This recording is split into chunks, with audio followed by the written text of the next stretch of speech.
कर्म की चले न बाजी, गुर राजी तो करता राजी, गुरु को राजी कर लो, गुरु को खुश कर लो।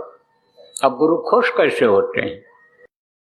खाना खिला दो, पानी पिला दो, बढ़िया कपड़ा पहना दो, हाथ पैर दबा दो, उससे गुरु खुश होंगे?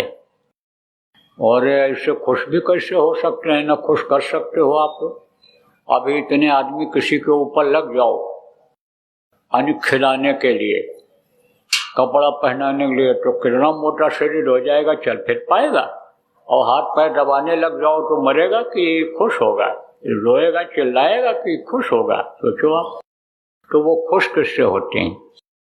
जिस काम के लिए आते हैं उस काम में जो मदद कर देते हैं उससे गुरु खुश हो जाते हैं। सतयुग लाने का काम, क्योंकि सतयुग में कोई दुखी था ही नहीं, दुख नाम की चीजें ही नहीं थी।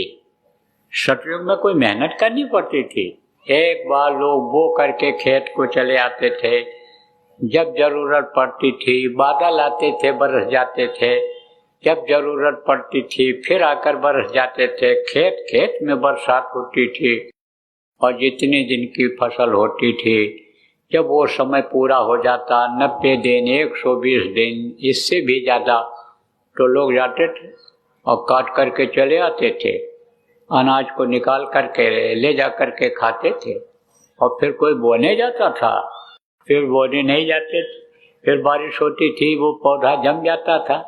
एक बार लोग बोते थे 27 बार काटते थे। मैं बताऊं आपको, गुरु महाराज के आश्रम पर वहां जब रहता था, गुरु महाराज गन्ना बोए थे। 16 साल गन्ना चला, बोना नहीं पड़ा, 16 साल तक गन्ना चला था वो। तो ऐसे ही आप समझ लो कि उस समय पर वक्त था, बहुत खुशहाली थी। तो गुरु महाराज ने कहा, भाई तुम सतयुग ले आओ, सतयुग आ जाएगा तो सब खुशहाल हो जाएंगे। सतयुग योगी सब विज्ञानी सब योग साधना करने लगेंगे, सब ज्ञान हो जाएगा, हर तरह का आत्म कल्याण हो जाएगा लोगों का, सतयुग ले आओ। तो नारा लगवाया।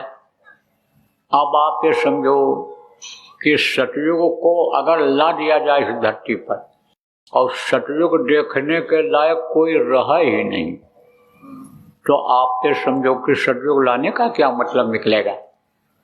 तो सतयुग में कोई शराबी था कि कोई कबाबी था कि कोई ऐसा आराम करने वाला व्यभिचारी था, या कोई इस तरह का था चोर डकैत, या कोई लूटपाट करने वाला छीनने वाला था, या आप पे समझो ठगी करने वाला था।